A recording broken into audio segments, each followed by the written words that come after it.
how do you overcome the fear that's associated with career switching? I think it's your belief system. If you really believe that you want this for a definite reason and you are ready to put in the hard yards, then you can do it. And it might sound like a very cliche or a blockbuster movie script or whatever, right? But it's not.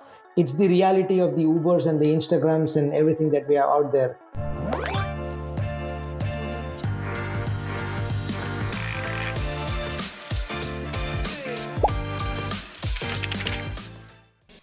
Hello, everyone. Welcome to another Hatchpad Insight. I'm Tim Winkler, the creator of Hatchpad, the community for startup technologists. If this is your first time here, don't forget to hit subscribe for updates on new insight interviews like this one. Today, we're chatting with Yash Khandor, an engineer who has built his career serving in everything from hands-on developer to engineering manager to mentor and coach. He's worked with organizations ranging from enterprise software company to startup. Yash, thanks for hanging out with us at the Hatchpad.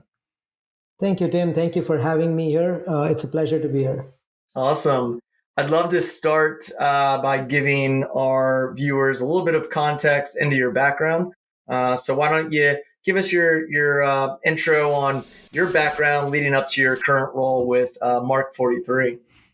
Absolutely. So, like you said, currently I work as an engineering manager with Mark 43. I'm also, as a side gig, I'm the founder and CEO for the International Cricket Network ICN 360, which is a sports broadcasting and a game analysis platform for the game of cricket. As far as my background goes, I did my bachelor's from India and then I moved to the US. I did my master's degree specializing in mathematical modeling and optimization from Carnegie Mellon University.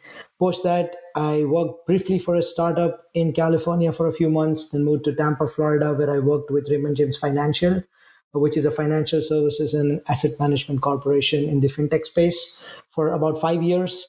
Then moved countries, moved to Canada, worked for briefly for a year uh, with a company called Soti, which deals with business mobility and Internet of Things solutions. And for the last almost a year, like around about 11 months, I've been working as an engineering manager with Mark 43. At Raymond James, I joined as a junior front-end developer, graduated up the ranks to become a tech lead before I switched. Good stuff. So you've seen quite a few different environments, it sounds like. Mhm. I think what I love about speaking with engineers like yourself that have seen, everything from those large enterprise companies to startups is you've got some good perspective on, what might make for a different role, either through an IC position or even up to manager, and what folks might be able to expect when either jumping from one environment to the next. Why don't we talk a little bit about that and, explain some of those major differences that you pick up on, from the big corporate environment to the startup space as an engineer. Mhm. Absolutely. And I think that was one of the major points of brainstorming for myself, right? When I was switching, like you said, I was with enterprise corporation like Raymond James, 20,000 plus employees for 5 years. Then I switched to a smaller, relatively smaller company, which had like, say, 600 people. And now when I joined Mark 43, we were at like 180, although we are scaling like at the speed of knots and we're already at 400 in less than a year, but still like it was a smallish company, right? So, and everything that you hear is a lot of noise where you're like, oh, large companies have set hours, startups are more flexible. I also heard a lot of times that large companies offer benefits, startups will offer only free food. I think that's a very naive and a very shallow definition of what a startup or a big corporation is. As far as like things go, when you say let's pick for example responsibilities, when it comes to a startup, it's all about wearing many hats. You learn a lot, you grow a lot. From, say, if you are an IC, you grow a lot technically. Your responsibilities change more frequently because the rate of change is extremely high in a startup, and everything is determined by what the organization wants, and the organization needs do move very fast in a startup. Versus in corporate, it is a much more focused position. You definitely get a chance to hone a very specific skill set. So depending on where you are in your career or what you want out of your career, I often say, what do you want out of your life at this point in time? What is this your dream role? Is this one what you want to do forever, or this is probably a stepping stone to the next step? You need to define that for yourself.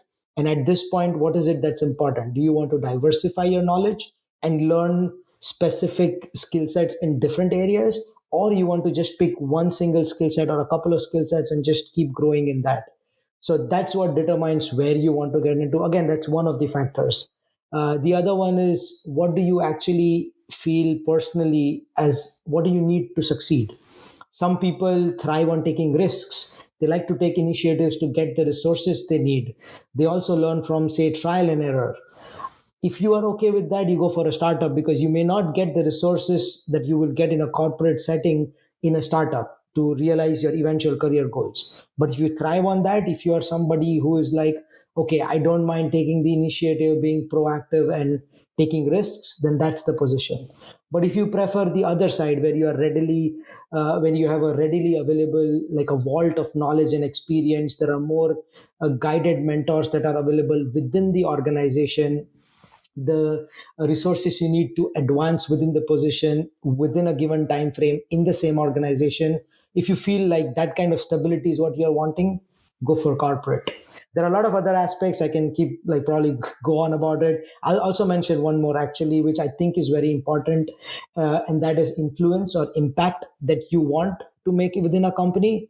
And that was one of the things that was pretty crucial for me as well, and I did experience it firsthand. In general, I'm not saying you will not have an influence in either of the cases, but in general, you're going to have much lesser influence in a big corporate office than you will have in a small company. uh, there is a very high chance you probably will not have any say when it comes to certain decisions that are made about you and also your team. There are certain times where cliches like, oh, this is beyond your paycheck or beyond my paycheck, comes into the picture more often in corporate setting versus a startup.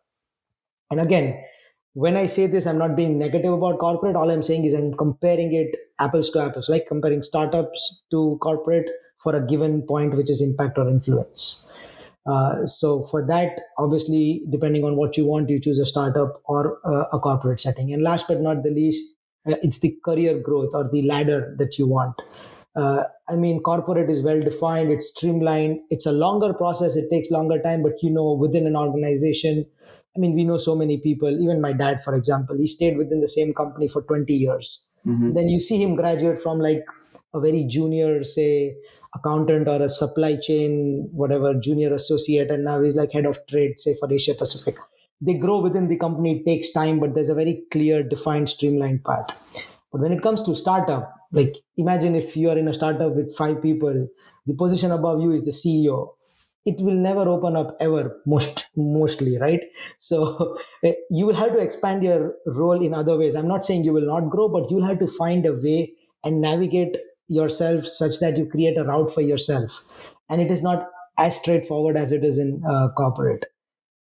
It has its own advantages, but that's the reality. Mm-hmm. Yeah, it's interesting because we're a 23 person startup at this point. Have gone from 9 about a year ago to 23 in headcount, and Mhm. uh, people's roles within the organization have changed through that growth. Right, what you were doing when we were 9 might not be as applicable now that we're 23, but the folks, I mean, we value the folks that are able to adapt with that change. And one of the biggest things that we look for when we hire internally is Mhm. utility players, because they are comfortable with bouncing around without feeling that, it's more of like this instability. It's more of like they thrive because they get exposure to different parts of the business that maybe they wouldn't have in a larger corporate setting. So the utility player theme gets something that is something that's thrown around, and I oftentimes will ask that as an interview question of where have you served in like a utility role, and listen for that answer from him or her, and figure out do they sound like it was a bit of a dreadful experience, or did they like that experience? Right. So I certainly hear what you're saying on that, and it resonates definitely on our end. And I think something that you touched on which I think is interesting about it's almost like, understanding like what is like your professional purpose. Um, Tell me about, when you made that change from Raymond James to Mark 43, what was your main purpose? What was like your driving factor here? Was it, just a little bit burnt out from the corporate environment, or you were just chasing something that was a little bit more high paced? So tell me about that. Sure. So there were more than one factors. To be honest, I often say this to a lot of people that I was happy with what I was doing, but you can always be happier, right? Mhm. There's no harm in being happier. So you don't have to be sad and burnt out to switch or find something that's better for you that makes you happier. So that's the first thing. What I was mainly looking for was high impact, high influence environment, like I mentioned. So with Raymond James, the work I did seemed purposeful to an extent, like to the extent of my project. But when you work at Mark 43, my work seems to be more purposeful from the larger mission. Like for all those who are listening who don't know what Mark 43 does, we basically build public safety software. So we build software for our first responders, 911, police, EMS, and fire. So basically, when your product goes out and you're talking with a client or like demoing to an agency out there, you can actually see your product in use and it's saving lives and like saving communities. It's a mission critical software. And because it's a startup, it's a smaller company, work that you do is much sooner realized in the market, and you see the impact of it at a greater level versus what you see at Raymond James. So that was another thing that was driving for me. And that's not just with Mark 43, with any other smaller company, your work will be more impactful because there's just the lesser number of people working on things and lesser amount of stuff going out at the same time. But with Mark 43, there's a cherry on the cake that we actually serve communities. So that helped me choose Mark 43 as well. Yeah, that's great. I love the reasoning behind that decision. We see that more and more actually from engineers in today's market is, they want to pursue something that's more purposeful and they want to work for a mission driven startup, an area where they can truly see their impact. I think those are all things that would resonate with a lot of engineers that we talk to or are part of our community. Let's talk a little bit here about making that career change and the whole process of career switching. There is a period of some mental madness. I think is how you had described it when we first spoke, and there's a bit of fear that kind of goes into this process. Talk to me a little about career switching and maybe some things that made it helpful for you to cope with, or what advice you would give to others that are looking to make a career change. Sure, that's like my favorite topic to talk about Perfect. because it comes from a lot of personal experience. Just to give you context, my bachelor's was in chemical engineering back in India. Even when I did my master's, though I specialized in math modeling and optimization, it still fell under the realm of chemical engineering because that's where the pure math and math modeling is taught. It's either chemical or mechanical engineering, right? Like a core field. So then I got into software, and now I'm basically leading a team of 6 engineers and like a few teams which are building software out there. So a lot of people do ask me, and they say, one, do you think you took the tougher route? And second, uh, how is that possible? Like, how can you even do it? Are you doing justice to the work, or are you enjoying it? And then the third one is, does your education align with what you did? So there are a lot of questions people have in their head. I feel what looks haphazard to a lot of people as a journey doesn't necessarily be the case. So I often say there's a method to the madness. It looks madness, but there's always a method to the madness, and everyone has their own method to their own madness. So just to reflect back on my personal example, so when I was doing chemical engineering, I came across this concept of math modeling and optimization. My final year thesis in my undergraduate program was building a software for an oil and gas refinery so that they can optimize their energy and utility consumption. It was applied to a chemical engineering company, but at the end of the day, it was a software. It was code that was written in Scilab and MATLAB. But people don't see that. People are like, oh, you made something for an oil refinery. So then you go to my master's. My master's had my thesis, which was based on graph theory principles to apply to an oil and gas supply chain. Again, the application was chemical engineering, but it followed the power law that we have for social networks and the graph theory logic. Then I moved into fintech because I wanted to leverage my math skills for the high frequency trading algorithms that are out there. And then eventually developed love for like architecture and how stuff works on the software development side, with the system design and stuff like that. And that's why I'm where I am today. So like I said, there is, when I explain it, there's a definite flow to it. Even I didn't know about that flow. I won't lie. I won't say that, oh, I just planned this exactly. No, I didn't. It just came to me. But the difference here is whether you believe you can do that or not. I think to your question, if there's a one line answer, how do you overcome the fear that's associated with career switching? I think it's your belief system.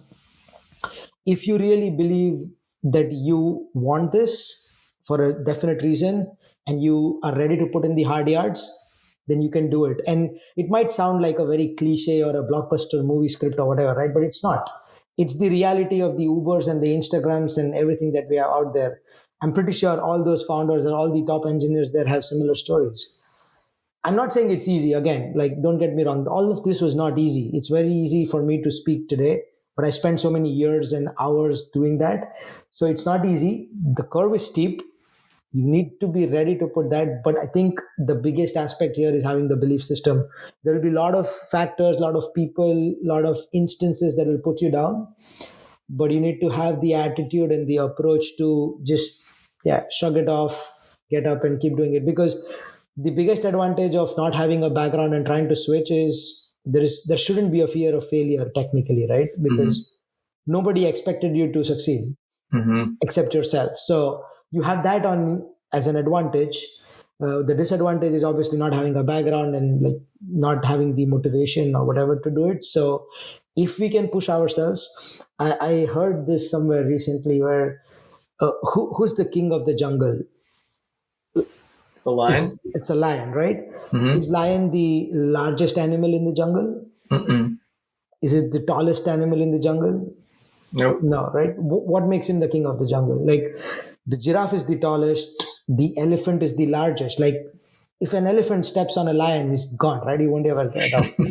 But whenever there's a face off between a lion and an elephant, what happens? The elephant backs off, has a defensive mindset, but the lion has an attacking mindset. It's just the mindset, right? The Mm-hmm. lion just thinks that I'm the king and so behaves that way, and everybody agrees to it. So that's where that concept of belief system comes into play. Mm-hmm. And when you implement it, the reason why I can talk all these things with so much confidence today is the same thing that I completely disregarded 5 years ago. When I heard somebody talking like this, I'm like, yeah, it's just easy to talk. But then at some point it clicks. And when you implement it, you're like, yeah, this actually makes sense and it does work. And so what I'm saying is not just cliche, it's from personal experience. Yeah. Yeah, I think it's interesting too when you put yourself into a startup environment. You almost allow yourself to experiment with career changes in different departments based on working in a smaller company. You're going to have a little bit more of a an opportunity to dip that toe in the water.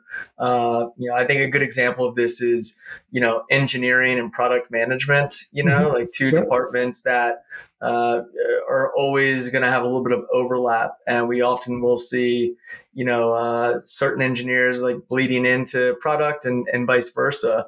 And so I think, or another good example would be like marketing or sales transitioning into product management, Mhm. because it's such a bit of a universal skill set that touches on different departments. Mhm. So yeah, I agree. I think another piece of advice would be, there's so much information out there. There's so many podcasts, blogs, communities, forums where you could tap the shoulder of somebody who's in that field that you're thinking of transitioning into, and really pick their brain.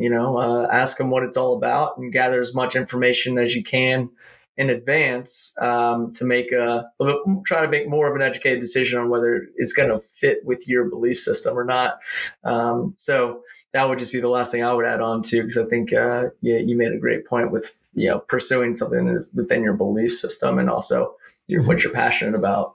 Yeah, absolutely. I think that's a very good point. Like, to add to that, just having so many resources out there, whether it's in terms of courses or like books or people in general, right? Like, there are Yeah, so many more people you can talk to today versus what it was, say, 10 years ago. yeah, Yeah, I sound old, but I'm not that old. But I'm just saying, yeah. like, the amount of resources available, so many mentorship platforms coming up, and this concept of networking and people willing to help and coach and advise, and like, because not everybody has the entire lifetime to make the mistakes, right? But you can pick somebody's brain and use their experiences to your advantage. So I think that goes a long way to aid your belief system as well. I feel when you feel low or something, when you go and talk to somebody, you should always try to do that. There's nothing to be ashamed of. There's nobody out there judging you.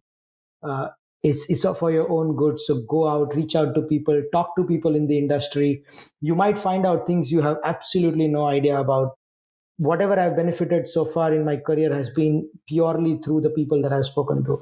Whatever I'm today is because of the people I've spoken to or met or worked with or being mentored by. Mm-hmm. uh, it's what you learn from them, their experiences, their mindsets, their perspectives are so different. For Mm-hmm. one human brain to think in all the directions with everything encompassed is just not possible. So that's It's another part of thing to the explore. Yeah, it's part of the reason we created the Hatchpad. What we're creating right here is exactly what we're referring to of, this type of media and content that folks can tap into. There's no cost to it. We just want to provide, some of that educational information to lighten the blow of, exploring a career within a startup or growing your career within a startup. So, Yash, thank you so much for spending the time with us. This is definitely going to be helpful information for our members, and looking forward to collaborating with you in the near future. Absolutely. It was great being on this. And kudos to you and your team. You guys are doing a really good job with creating a platform like Hatchpad. I mean, if we had something like this back in the day, like I said, there are multiple other platforms like you guys. It's great. I think the more we have, the better it is. Yep. Because there are so many people who are seeking help, but very few who are actually out there to help. So this is a Yes. great time to do it, and kudos to you and your team. Well, it doesn't work without contributors and thought leaders like yourself. So, Thank thank you you. as well, and look forward to connecting again soon. Sounds good. Thanks, Yash.